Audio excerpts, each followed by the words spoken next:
Okay, I think the last time, well, hopefully this thing is in the right perspective, but anyways, I think the last time we talked about quickly, we kind of went into estate sales and how that could be more beneficial. And I think I think that's the main question I like to ask, like ask people that may watch my videos, because the older I get, the more I'm into a different type of way to obtain goods, and I don't necessarily think that every location fits every person. Not every location does not fit every person, and the reason I say that is because thinking about going to a flea market, I'm like, man, I've been antsy about not going to a flea market. I did go to an antique show, so it's a flea market and an antique show. The flea market, I've been antsy about. I don't want to go to the flea market. I don't want to go to the flea market to source. But then I went to the antique show, and it was just a little bit. I don't know. It's more elevated. I don't know. It was a lot larger. I just went there a little bit late in the afternoon just to see the vibes and so forth. I didn't really purchase anything. I did see some watches that I'll probably go back. I think it's a once a month type thing, but we have had the rain here in Northern California, so it's kind of been throwing off the schedule, but I'll get back to that at some point. But the point of the matter is that at some point you're trying to find time to source, and I think that's the main thing. You're trying to find time to source while you also have a 9 to 5. Can you source and still have a 9 to 5 like today? Like, I would love to just boom boom boom boom, but yeah, if I was to turn the camera around, you'll see a Safeway right here, because we gotta eat, and we gotta get some items for the house and so forth.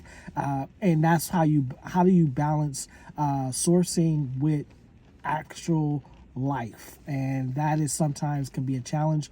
But one of the things that we spoke about was, not only when you're balancing that's why it may be in your best interest to grab items that are similar. And when you're grabbing items that are similar or of the same brand, then it makes it a lot easier to sell and a lot more consistent. And consistency may not mean you get a sale every day. I don't think anyone listening in thinking, oh, I'm supposed to get 5 to 10 sales. I'm supposed to hear that cha-ching, cha-ching on my phone every day. That's not realistic for a small time seller or a smaller seller that also has a routine of going to work daily. But if that is your full time, if this is your full time means of income, then it would be in your best interest to have a cha-ching at least once a day. But realistically, I don't get a cha-ching. When we say cha-ching, if you were to sign up for eBay or a Shopify store, you have a store which gets people hooked. They know it gets people hooked. Is that after you make a sale, generally it'll come through as a text message, but it'll come through as a cha-ching, like a cash register, and it really gets people motivated and so forth. And you, like, in the middle of a day. What is great, and one thing that is great, you could be in the middle of your work day, you'll be on break or whatever, and you might be scrolling your phone, you might be doing one thing, and you hear a cha-ching, you're like, cha-ching. I don't think nobody else at work is selling anything, so that must be me. And that's when you get like, okay, let me get back to it. Let me try to source. And some of those things are more motivational, but back to having the opportunity to go to estate sales. So what do you think about that? I don't know. Throw your comments. Do you think as you get older, do you find yourself finding different ways to make a side income? Maybe eBay selling is not your platform of choice, and you're like, I would like to do my own pop-up. I have seen sellers that actually they source a number of goods, and they put their goods in what would be considered a indoor flea market or indoor antique mall. If you're able to source specific styles of goods, and you have a booth there, you basically kind of curate a look, a style, whether it be 50s, 60s, 70s, mid-century. You curate a look in your booth. Someone mans that location, you pay a monthly stall fee, and you price out your items, and then maybe once every couple of weeks you come in and see what's sold and so forth. I've seen this in different parts of the country. They do actually have it in Northern California. I I don't source in that particular manner where I would be able to curate like a vibe in that manner. But if I were to focus, I probably could focus and do something like that. But when you're talking about estate sales and having different ways to source while having a 9 to 5, you have to look for ways that doesn't require you to be physically present. And one of those things about having a booth at maybe an antique fair or a stall at one of those things would allow you to just do one sourcing and then one loading, which would be the curation, and then you walk away and then you do your routine maintenance. So that is also something that you may want to look into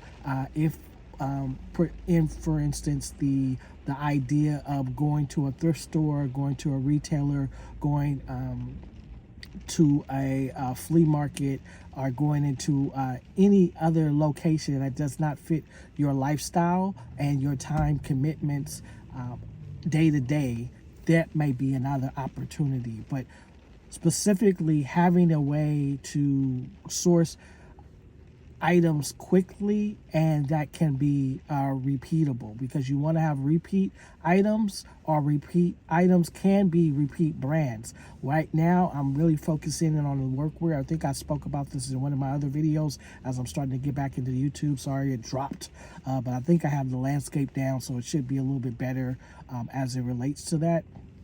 But give me your thoughts about, as you get older, if you have some thoughts, any thoughts about, as you get older, how do you source if you've already been selling online. And I think a lot of people not only sell online in eBay or Poshmark and these other venues, but a lot of people do have been enjoying selling on Facebook Marketplace, because it's kind of like the best of both worlds. Some people will sell the item via text message with someone through the marketplace. They leave the item on their porch. They never actually interact with the individual.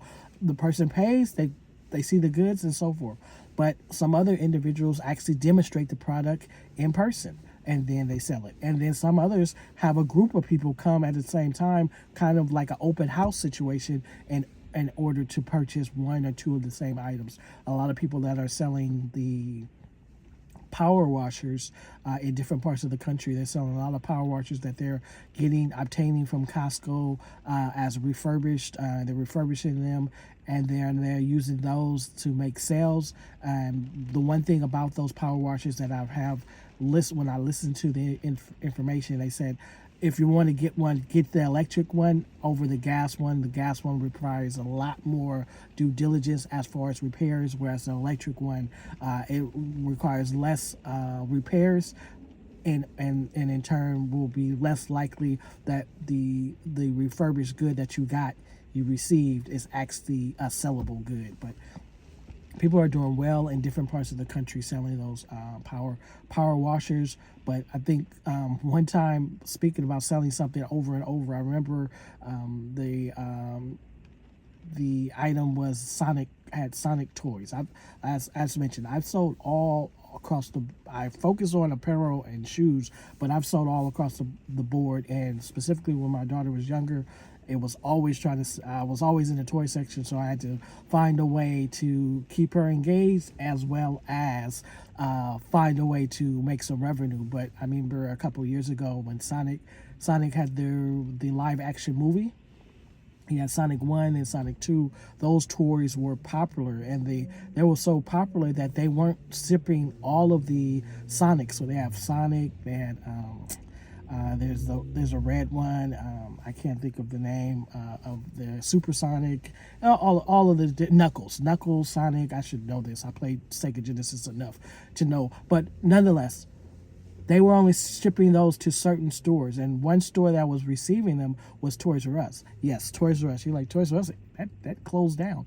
How long ago was that? Now, Toys R Us has an in-store location within Macy's. Macy's partnered up with Toys R Us. So in store, if you were to go to Macy's, that's typically in your warehouse, because you typically walk to Macy's, you need to get some clothing for your family members, and you're like, oh, let me walk over to the toy section. And generally in that section we have the latest movies, and in that section that's how I actually happened upon it. We were looking for something, I can't remember specifically, but and Sonic the movie was coming out. This was a few years ago, and I looked it up online and it was like, oh, Sonic, these toys are pretty popular. And it turns out they were popular because you could not locate, the parents could not even locate where to get them. They were at Target, and they were at like Macy's, Toys R Us and Macy's, and it was, I rarely had them at Walmart. And so it was like, oh, I would just buy the toy, sell them for double, buy the toy, sell it for double. Some people may say, oh, that was egregious,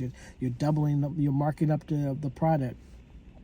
Supply and demand is supply and demand. People are comfortable spending $10-$20 on a toy. People spend hundreds of dollars on video games. You get them for $7-$10, you sell them for $16-$18. It wasn't a huge profit, but the volume of me selling 20, 30, 40, 50, 60 of them, that turned out to be just one listing, sell it multiple times. One listing, sell it multiple times. That made it a lot easier for me to be able to sell. And that concept is the concept of being able to utilize your time, whether you're in a 9-to-5 situation and you're trying to find ways to be able to source effectively, quickly, and that doesn't always happen. It's not always as easy to do, but looking for different opportunities to do so, to resell something that is an easy seller or it kind of sells itself. So a popular movie, those toys would sell itself. We talked about estate sales. At an estate sale, there's generally some one-off goods that are luxury, and they're sought after because you can no longer get them. Those kind of sell themselves. But not only do you want to be able to, just because something has a name brand, that does not mean that you're going to be automatically able to sell it. What you want to be able to do specifically, not only be able to resell the same thing, but you also want to be able to use the data within your platform. I'm going to try to figure out how do you use Facebook Marketplace to see what sells and what does not sell. But specifically on eBay, they have not only they have completed listings, but they have the sold listings. So if they have 50 completed listings, but only 10 of them sold, that may indicate that it may be a long time before that product sells. But if they have 100 listings and 97 are, and when you click sold listings, it's 97, that may indicate that product is in demand. There's also a way when you look on eBay, you may see you look up an item and you say it shows like 8-10 watchers. The same way on Amazon, you can look up an item and the item has all of these people. This was purchased 200 times this month, 300 times this month. So you want to focus in on items not only that are sellable, but you also want to focus on items that you don't want to have to be storing at your home for 2, 3, 4 years. You just want to be storing them for 1 to 2 days ideally, but 1 to 2 weeks at most. And then sometimes you have an item that takes about a month or so, but generally you want to be in a kind of a 30-day cycle.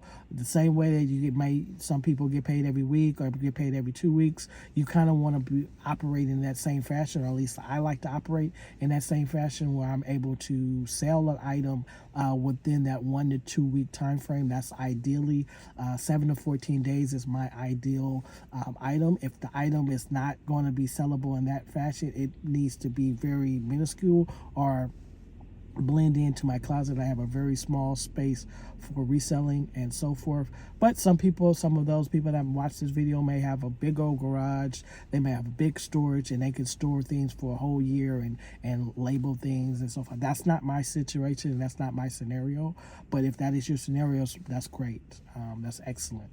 But my scenario is I have a very limited footprint, and so thus I have to find ways to get items that are in demand or that take a very limited amount of space, but that also earn some type of income. I can't make $1 to $2 on an item. That just doesn't value my time. It doesn't properly value my time. Now, I spoke in another video about, if I'm buying something for $20, I'm going to want to make at least $20 on it. If I'm buying something for $50, I'm going to want to make at least $30 to $40 on it. You know what I'm saying? So that's just I say younger. I'm saying that's I'm Northern California, so a lot of my word whiskers and some of my sayings will be of that. But I won't take up too much of your time. I know everybody's time is valuable, but what I will say is that just to piggyback on those estate sales, hopefully I get some thoughts in the comments of like people that are what is the best practice when looking for estate sales, because I didn't really go into the details of that, because I would like to get back into that, because I think it's some value there as far as finding an item that maybe you can get it for maybe the $10 to $30 that you could sell for $75 to $150. I think depending on where you go, I think that would be ideal specifically for those that work a 9 to 5 and that are looking for a side income. I think you need to find opportunities or find ways that make your time valuable, because you're going to have a lot of things that you need to do after 5. You go to work, you commute to work, and thereafter you have a little bit of time after work to kind of knock out a few tasks, but you want to ensure that you make it valuable.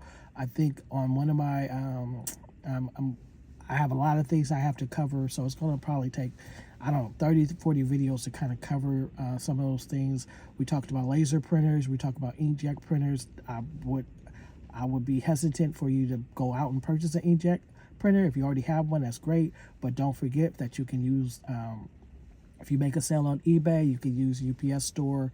You could purchase your label, pick UPS ground or UPS, and you can just send the QR code to your phone and just go into the store and print it. So don't allow not having a printer to stop you. One other thing that I will mention is that when you're selling apparel online, specifically, I had to get back into this, take measurements, or I take approximate measurements, because not everybody is going to, a small, medium, and large in one brand is different than another brand. We talked about Lululemon compared to Eddie Bauer, or compared to Nike. A large in Lululemon may be different in Nike, so just take the measurements.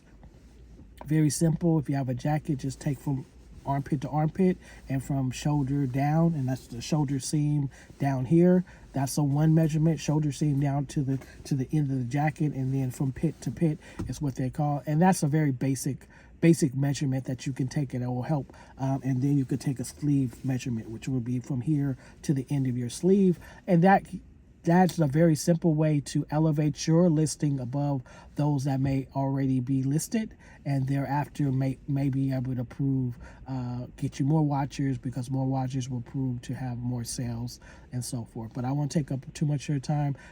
The next video will happen in the middle of the commute, just like this one. But let me run into this store, knock this out. Appreciate everybody taking the time to watch the video, and feel free to make comments if you have some ideas on what specifically you want to know about different venues or locations, or different avenues to sell online to make a side income. I specifically focus in on eBay, Poshmark, StockX. I'm trying to learn Depop, but that's a little bit maybe outside of my warehouse. I don't think that has the clientele I'm looking for. Respectfully, I think it has a younger crowd that I may not be looking to engage with. So eBay, Amazon is where Amazon FBA is where I spend a majority of my online sales, but a lot of people are utilizing Facebook Marketplace and Craigslist to kind of navigate those larger items, or to be able to, if they have a specific time window that they have to sell. So we'll talk about all of those items, but specifically right now, I'm looking at workwear, and more workwear. So I'm trying to get more pants, more heavy duty pants, because that is a popular, Carhartt is a popular brand right now. So if you see that at the thrift stores, specifically if it's made in USA, grab it and figure it out later. Pants and so forth, jackets made in USA, that means you look at the label, and that's a very quick way to make If you're able to get the pants for under $20, you probably can make double the money back. You definitely can sell them for $40. Ideally, you sell them for $80 to $100. So that's where I'm going to focus in on the next couple of weeks when I get back to the thrift store. I haven't got there this week. Hopefully, I get back there pretty soon, and I can just check it out and so forth. But find different opportunities to use your time wisely, and sometimes it's using what's popular, might be toys, what's open to you, what's available to you, which may be estate sales, or what is currently in demand, which is Carhartt workwear in demand. But thanks for watching the video. Continue to join in. We're gonna have these car talks. We're gonna find a way for you to have a 9 to 5 and to supplement that 9 to 5 with some of these sales online. See ya.